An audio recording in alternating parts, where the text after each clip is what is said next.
small, but it's good.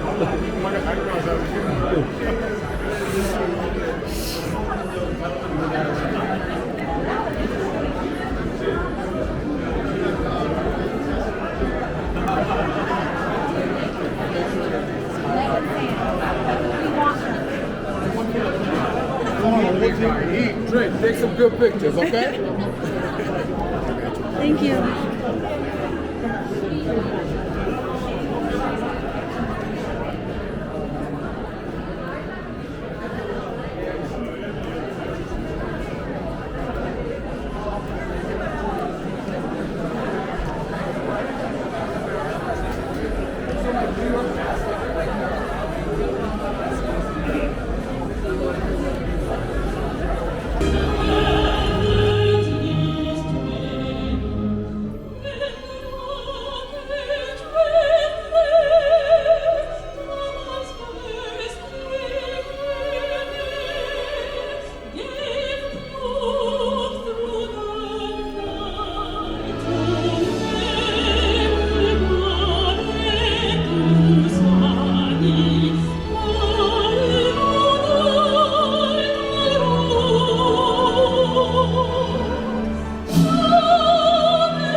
We say that we don't have borders in Queens and in our city, that you belong here and that the immigrant story will remain here in the city because immigrants have built this city.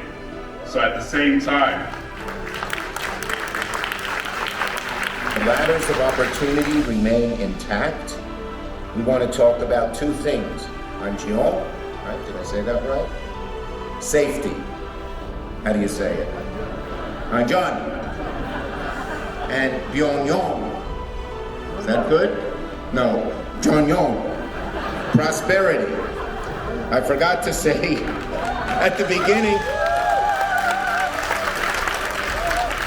And at the beginning, I forgot to greet you with Anyo Hasayo. How's that? Okay. But anyway, safety and prosperity.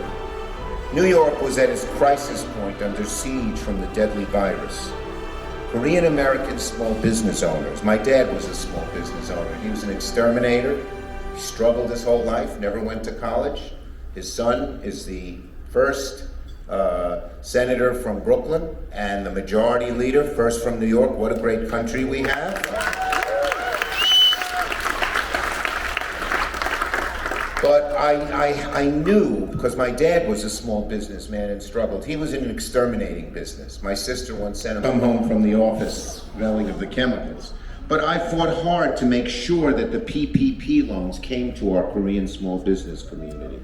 And they kept many small businesses that were struggling. 8:27, toast by former presidents. And dinner's supposed to be served at 8:30. It is already 8:31. Charles, I don't know what you're doing here. I really don't know. But I'm just going to say I agree with everything everybody has said, and I agree with everything that everybody is about to say. Thank you very much.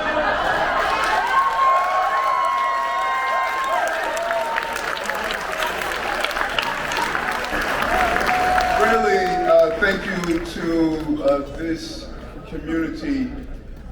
As I looked over the post-election results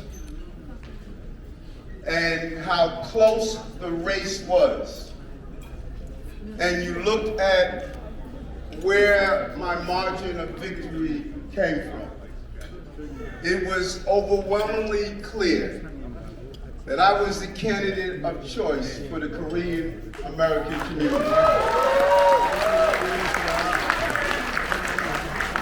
And I cannot thank you enough for not only your support for me as the mayor of the city of New York, but for your support for this city.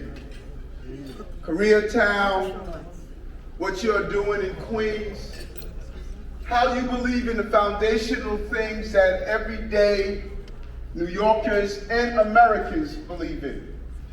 You believe in education. You believe in public safety. You believe in supporting businesses, both large and small. You believe in family and your rich values. When I spent time in Korea, I was amazed at how much family means so much to the Korean community. And you're part of the larger family of the AAPI community. And as we look at forging ahead the future of our city, you play such a vital role of that foundation. And one will look at this celebration here today and don't realize that what we are seeing today is different from what you endured 63 years ago. And as you honor the former presidents that are here and the founding fathers and founding mothers of this great organization, we need you now more than ever, as hate crime, not only towards the AAPI community, but our Jewish brothers and sisters and other communities in the city. We must raise our voices to say this is not a city of hate. This is a city of celebrating the diversity that makes us great as a city. That is who we are. Thank you, Charles, for all your years of service to CAGNY and the Korean American community. While all the honorees may be more visible, I truly want to take this opportunity tonight to put a spotlight on the unsung heroes within the Korean American community. Those people who may actually be less visible, less publicly visible, but in their very own way, they make just as meaningful of an impact to our community and to the city of New York. So will you please just allow me to ask that following groups of people stand up to be kindly recognized, and please remain standing. The essential workers in our community. I know we have people who are doctors, nurses, home care aides. If you could please stand up. If you could hold your applause, that would be great as well.